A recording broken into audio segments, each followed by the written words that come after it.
Aujourd'hui, on a voulu engager les jeunes dans le débat, c'est-à-dire ce sont des élèves de diverses universités qui sont présents aujourd'hui pour qu'on puisse faire une session de travail avec des acteurs de la politique, de la société civile et des organisations internationales pour qu'on puisse faire un travail et apporter des solutions par rapport à cette problématique et pouvoir porter un plaidoyer que nous essaierons de déposer dans les grandes instances par rapport aux droits des enfants. C'est important le mentorat, c'est comme ça qu'on l'appelle, que nous, les plus âgés, puissions transmettre des messages et peut-être montrer la voie, cette voie que nous avons déjà empruntée et peut-être partager nos échecs, partager aussi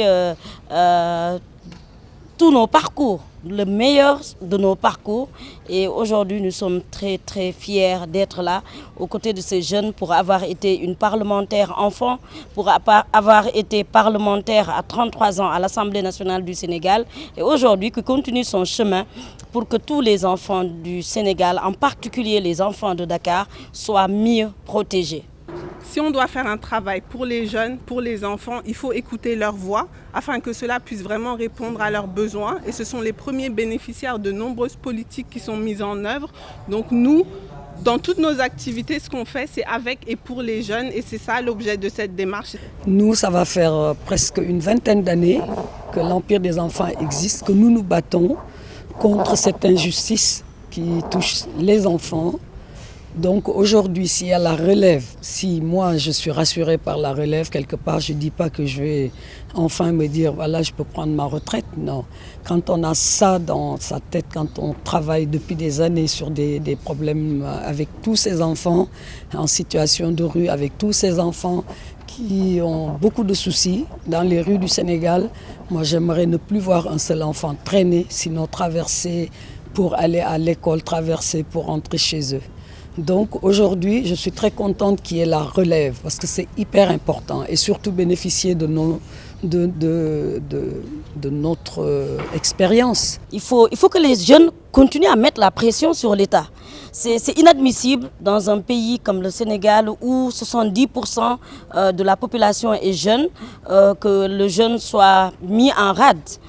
Aujourd'hui, il faut continuer à se battre pour que les jeunes puissent avoir leur place sur la table des décisions et partout, dans toutes les instances. Que ce soit, il ne faut pas parler seulement de l'Assemblée nationale, mais il faut commencer au niveau local. Les collectivités territoriales, aujourd'hui, il faut que dans les conseils municipaux, dans les conseils départementaux, qu'on retrouve les jeunes. Donc les jeunes doivent s'engager en politique, s'engager dans toutes ces actions, mais c'est à l'État de leur tendre la main et de les mettre à la bonne place. Les droits des enfants sont bien sûr respectés, mais comme dans toute chose, il reste du travail à faire. Et nous espérons pouvoir apporter notre pierre à l'édifice pour que les droits des enfants soient encore plus respectés et qu'ils aient accès à tout ce dont ils ont besoin pour pouvoir s'épanouir, s'autonomiser et pouvoir réaliser leurs rêves. Nous, dans le cadre de ce partenariat que nous avons avec Plan International, on est en train de mettre en œuvre un plaidoyer avec un prochain forum qu'on va organiser avec les 14 jeunes, les 14 organisations de jeunes qui sont présents dans la sous-région. Et justement, à l'issue de ce forum, on pourra porter un plaidoyer qui sera sous-régional. Cette jeunesse doit prendre la relève correctement et normalement pour qu'on respecte le droit des enfants dans ce pays. Parce qu'actuellement, ce n'est pas le cas encore.